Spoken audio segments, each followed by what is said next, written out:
One of our members is having problems with their refrigerator. The question came in saying, I have a fridge problem when running on propane. It fires up for about 3 seconds and shuts off.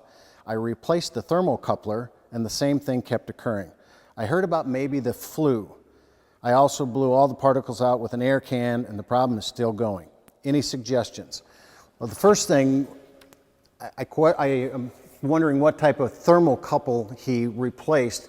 It didn't say whether it was a Norcold or a Dometic, but they're fairly similar in their activities. We have, this one happens to be a Dometic here. We have the gas valve, which is right here, an on-off situation. It will provide LP into the burner assembly coming down, actually from here down into our burner assembly. There is no thermocoupler on a refrigerator. There's a variety of different, and you may be referring to a gas valve, or some people even call the burner assembly down here a thermocoupler. But the way the system works is when you run this on LP, we're going to take this cover off here. And normally I could just open this little sight glass and take a look at it, but I want to get access into my burner assembly in here.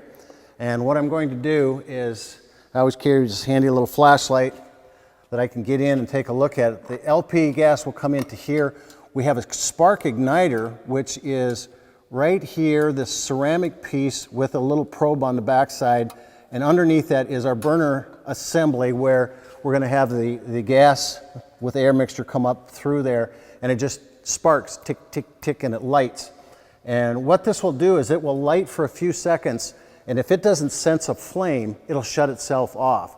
And so a lot of times what happens is it'll tick and it won't light because this little ceramic piece here is cracked, and it does what we call carbon tracking, meaning the spark, instead of going down and lighting our assembly here, just like a grill that you would at home, it follows that crack. So it's not getting into that gas, and if it doesn't start in so many tries, it won't light. But if it's lighting, then we are getting gas going through there, we are getting a spark, but what it probably is one of two things. The end of this thermocoupler, excuse me, I call it a thermocoupler, the end of that igniter could have some carbon on it, could be, it's not sensing a flame, and there is no heat sense in this thing. What it does is when that flame goes up to 2 inches or whatever the height is, it actually creates a current circuit. If the flame is too small, then it's not going to let that electricity go through, or that voltage go through, and sense that it is working, it'll shut itself off. So one of two things is happening. I'd go in and I'd clean the top of this piece off here.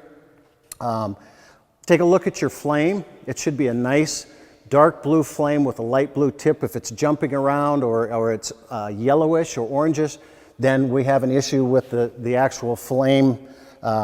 The mixture coming through. You would need to clean out your burner assembly, take this piece out here and clean that as well. But if your probe, again, this piece right here is just off enough or it's too high, the flame is not going to reach up and touch that, so you're not going to have that connection, so it's going to sense, uh-oh, I'm not getting a flame, and it's going to go out. So if you're having a flame coming on for a few seconds, check this component right here, because you are getting fuel and you are getting spark for a temporary time.